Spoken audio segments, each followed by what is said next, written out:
Hello, just wanted to preface this by saying that one, this was recorded with my phone, specifically my camera, because I don't have a proper microphone and my editing app is on my phone anyway, so it's easier. And two, please do not subscribe if you are here for video essays, as my channel is basically dead and I do not make that many video essays. This is just a topic that really piqued my interest. I really wanted to talk about. Do not subscribe if this is what you're here for. Please subscribe to someone else. Now that the warnings are over, hello. So, I've been on Twitter a lot. There's some pretty cool people on there, despite how Twitter, or X as it's been named, I still call it Twitter, despite how some of the stuff on there is. And recently, I've seen a lot of discourse over a FNAF subject called WillCare. And I'm here to finally give a middle ground for both sides. Because both sides are both correct and incorrect with the way their arguments are. Just hear me out here. Before I begin talking about WillCare, before I explain what it is and stuff, and I'll mention this at the end of the video also, after my video, please check out Withered Circle's video on the subject. I don't know their pronouns, but while they're a bit more blunt with it and isn't offering as much of a middle ground, it's still a really, really good video, and he's a really good seerist. Please go show him some love. Or them. I don't know pronouns. WillCare is the theory that William William cares for his children. And a lot of people are against it because of him caring for his children.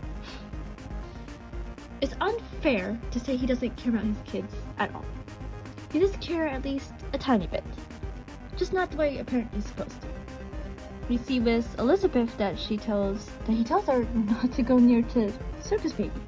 He tells Cece that he'll put him back together when he's done.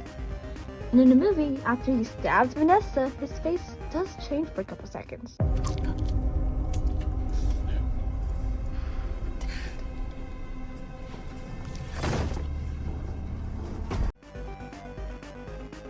I know people will argue those points. Exactly.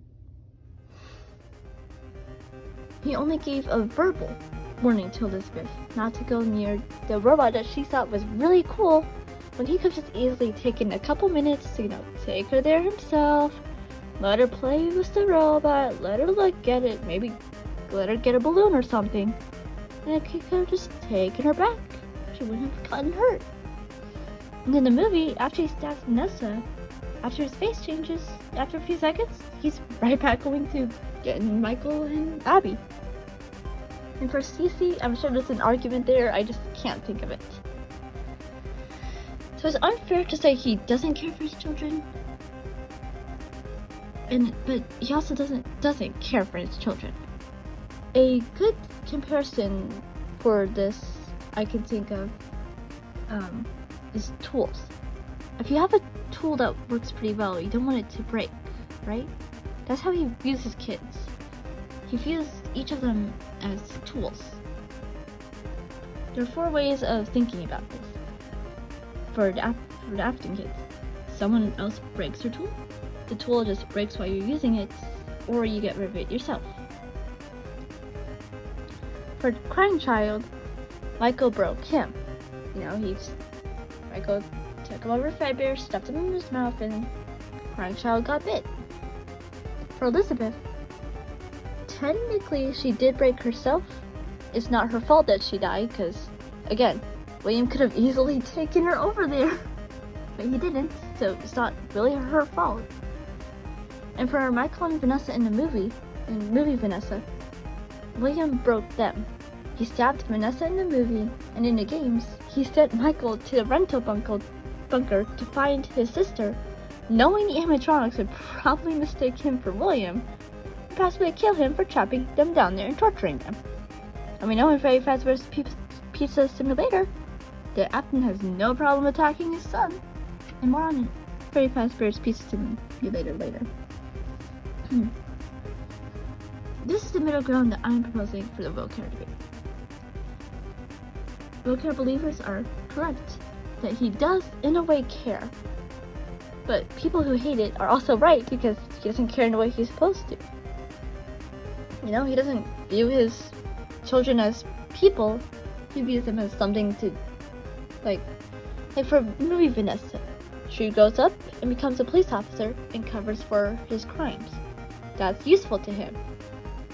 So that's how she's a useful tool. And then in the books, for Elizabeth, she helps Afton. So, you know, again, a tool for him. Before I move on, let me address Charlie in the MCI. For this middle ground, their deaths do work. For Charlie's death, Michael broke William's tool. So there goes that tool that didn't quite see its full use. But Henry still had his tool and probably said something, "Oh, I'm so sorry, William.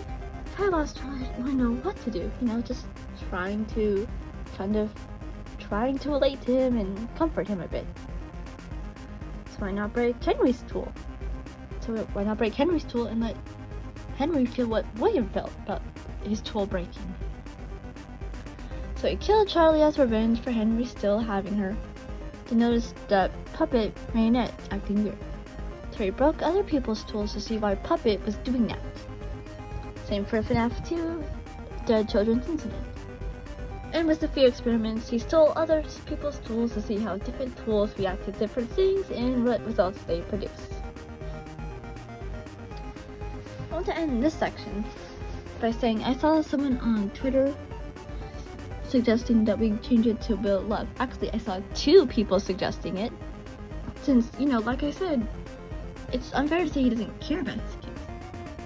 He doesn't care about the way he's supposed to. But we do know he isn't capable of properly feeling love as stated in the books, so he doesn't love his kids, he loves what they can do for him.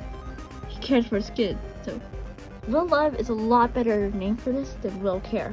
Because he does, in a way, care for his kids, but he just doesn't love them. He might be tricking himself into thinking he cares for them, loves them, but he doesn't. And I will mention that I understand why people like to believe that he does care for his children. For some people, it's human nature to, you know, see the best in people. And, you know, this includes fictional characters, unless they're like really, really, really terrible. So, you know, I can understand why people want him to care for his children. It's somewhat human nature, and, you know, if they have terrible parents, you know, they don't want that to be reflected in media that they like. So, it's understandable why people would believe WillCare, but as Withered Circle states in his video, it does hold us back from properly theorizing and figuring out mysteries in FNAF. So now, those of you that have a keen ear heard that I said 4 ways, but only mentioned 3 ways of a tool breaking. Well, that's because I have a theory. That's right, this is both a video essay and a theory. Remember how I said more on FFPS later? I'm going to admit it. I forgot what the original last thing was. I started typing out the script on my laptop because I wrote it on paper to type later. But then I got demotivated and I didn't write down that last thing on paper. So when I finally came back to the script, because WillCare came back up on Twitter, I had forgotten it. Motivation is a real killer sometimes. But I do think I remember at least a bit. Just wanted to put this in case, you know. I remember later on I need to take this video down and then put it back up with the new script and everything. I don't think I will. I think I'll probably just put a pinned comment saying, "Hey, I remembered." But still. The 4th way of thinking about this is someone takes your tool. In case you didn't know, there's a theory that Vanessa in the games is William Afton's daughter. Okay, I'm talking about the games. She is obviously his daughter in the movie. The movie can even be evidence towards it-ish, somewhat. Her last name starts with an A. Her father's name is Bill, as stated in her therapy tapes in Security Beach, which tends to be a nickname for William. And she gets free therapy from Fazbear Entertainment. A company like Faz usually doesn't give random employees therapy unless she's special, like, related to the CEO or something. And I think she was originally meant to be Freddy Fazbear's Pizza Simulator god. Okay, I know you heard that, man. What can you possibly mean? Michael is the FFPS card. He is. That's what he said. Which, before I explain it, letting you know now, I will be calling the game Pizza Sim, FFPS, and FNAF 6 interchangeably. So, if I say FNAF 6, don't be like, are you talking, what game are you talking about? What? I was talking about Freddy Fazbear's Pizza Simulator. Okay. Now that we're on the same page, let me direct you to Henry Emily's speech. You know the one, the FNAF 6 one. For this theory, I'm talking about specific lines I have rarely seen be mentioned, but are probably honestly the most confusing part of his speech. At least to me, they're confusing. And to you, my brave volunteer, who somehow found this job listing not intended for you. Although there was a way out planned for you, I have a feeling that's not what you want. I have a feeling that you are right where you want to be. I am remaining as well. I am nearby. As you just heard, Henry called Michael often a brave volunteer, so the job listing wasn't originally meant for him. Okay, so he sent a random job listing out to a random down-on-their-luck person to find. Or for a random down-on-their-luck person to find. So Henry sends them the stuff to make a pizzeria from a company that failed due to having children that went missing in it, and somehow even got bit by an animatronic in the 1987 location. Oh, and by the way, they also need to salvage this tangle of wires with sharp teeth. This clown animatronic thing was a very dangerous looking claw, and a rabbit suit that holds the serial killer's body. Why? Because that's a contract you signed, that's the only reason. Do not... And even in the cassette tapes, Henry asks you if you want to throw the salvages out. And you don't really need that salvage money. And and Henry, he already gave you the pizzeria, enough money to, do stuff with, about $100 or $200 to, fix up the pizzeria, which you can easily make more money with. So, you have to risk your life with these with these very dangerous looking things, because a contract said so, and he even asks you in the cassettes if you want to throw it out, but what? So at this point in his life, Henry had already taken off those rose-tinted glasses and probably knew he only had one good shot at capturing everyone and ending everything. While Scrap Baby and Vaughn are indeed completely insane, if Henry's plan failed, they probably would see what he's trying to do and be more careful. I mean, Mullen has like a million other consciousnesses in it. At least one of them's gonna figure it out. Especially if Mullen's MCI's canon, they're definitely gonna figure it out. And William was lured this time, probably just to see if Henry was actually going to light the place on fire. If it failed, William wouldn't be coming again. Are you kidding? Hell no. I mean, Henry can just let Lefty just bring Charlie to him, but that's meaningless if he doesn't have the others. So, a random person wouldn't probably be the best idea, because, it's a very high risk of failure. So who else could Henry have fill the position he needs? Why not someone he raised for a good part of her life? In one of Vanessa's therapy tapes, it's revealed that Vanessa's parents got divorced and there was a custody battle. Her father, aka Bill, aka William, manipulated Vanessa into saying things that weren't true about her mother so that William would win.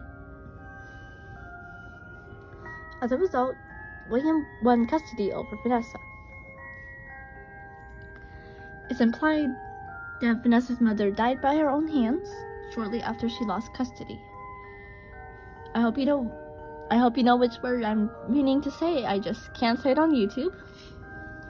And we know that after that, William, went back to FNAF 1 and got spring-locked by the children he killed. Technically it's his own fault, but the kids chase him in there because he's an idiot. So there goes both her parents. She can live with her big brother Michael, but after that, he probably goes missing after going to SL. Because he's purple. So she probably went to live with Henry for a bit. And I know you're probably thinking, how do you know Michael went missing? It's part of his monologue in this location. He states he's been living in shadows. Considering he's a rotten purple color, I doubt anyone knows where he is exactly. He probably went to scare his younger sister, who probably doesn't know about the MCR or anything yet. Do you want to scare her? Michael probably had Vanessa go stay with Henry when he got the thing from his dad to go to his SL, because by now he knows his dad. He knows his dad would not care if he died. He really knows. And then he just goes missing completely afterwards. So Vanessa goes to stay with Henry, and Henry by now has made up his mind on what he wants to do to free everyone. He's probably even already built Lefty, but he needs someone that he trusts that will do what he asks. He probably doesn't want to put Vanessa in any danger, but she's the only one that would trust him to not put her in any danger. Probably even thank him because, getting a new pizzeria handed to you from the company's CEO, one of the company's CEOs, that would get her life started. If she made a pretty good pizzeria, baby, she's set for life. And when she moves out, because she's like 20 or above, he starts working on the trap and stuff. And when it's ready, he starts reaching out to Vanessa, probably with a letter or something, to have it be less suspicious, and to have her be the owner. But then Michael intercepts it and volunteers himself. He had been, tracking his father while going missing, and knew firsthand just how dangerous the times had gotten. He had failed his younger two siblings, so now he has a chance to save his youngest sister. So he takes the job. Henry knows Michael will follow the plan, especially since, Mike knows about the fun times and everything. And, he did have a way out for Vanessa, but Mike's life was over anyways. Michael didn't want to take it. So, my theory is that basically, after both her parents died and brother went missing, Vanessa went to stay with Henry for a bit. Henry started working on the trap that is the ending in Pizza Sim, and originally wanted her to be the owner of the pizzeria, but Michael intercepted and took her place instead. What happens afterwards is all you know. I'll admit, there isn't that much evidence other than Henry's speech, Michael's monologues, and Vanessa's therapy tapes, which the last thing isn't really evidence either. There might be evidence that, I missed that supports it, 100%, or, evidence that blatantly contradicts it. It just popped into my head while I was starting to write this out, the first part of this video. And I was like, I should probably bring this up, see what people think about it, I'm curious to see what everyone thinks about it, and if in the video in general. And letting you know now, any comment that's just overly hateful and it's clear you didn't listen to the full video before typing hate will be deleted. That's your only warning. Thank you for watching. Have a lovely day, night, evening, afternoon, whatever time it is for you. And please remember to go check out Withered Circle's video and his channel in general.